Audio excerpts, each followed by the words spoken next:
I also want to bring to the conversation the president of Consumers for Auto Reliability and Safety, Rosemary, Shahan, who's joining us via Skype. Can you tell us a little bit about what your organization's involvement has been with these black market airbags? We've been alerting people to look out for cars that have counterfeit airbags or may not have an airbag at all. A lot of times when a car is in a wreck, when it's rebuilt, the airbags aren't even replaced. And as you showed, it's very easy to get counterfeit airbag cover on the internet. And we actually worked with a family whose son was killed in a vehicle that his best friend was driving that was missing the airbags, where the rebuilder, instead of putting in airbags, just stuffed rags and paper into the cavities where the airbags belonged.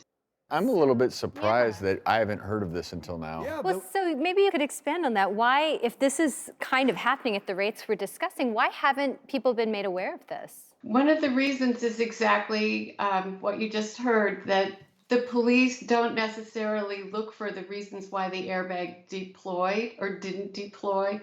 And if people don't know that this is a problem in the first place, they may not even realize that that's the reason why there was a fatality or injury.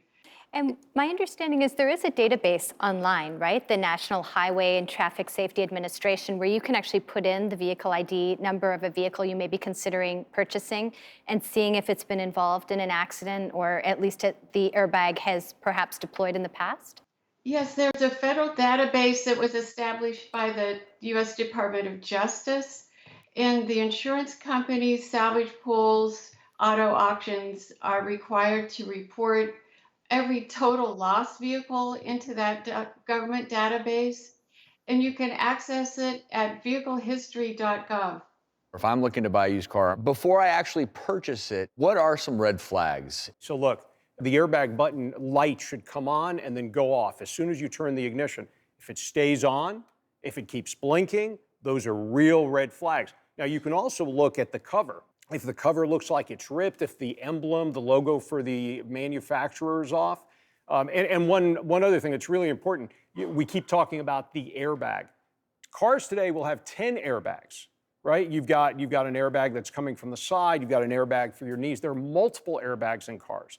And that airbag, Rosemary mentioned it, the airbag works with the seatbelt, it works with a lot of other things, and it's different airbags are going to explode in a car, so you have to be aware of all of those.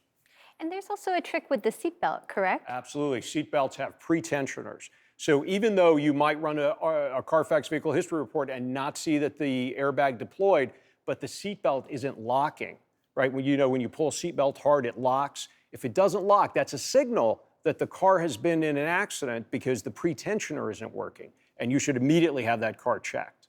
I think this is just a take-home for everyone. Take some time today. Just go look at your vehicle. Double check. If you have a used vehicle and look it up. Maybe it wasn't an accident before you bought it.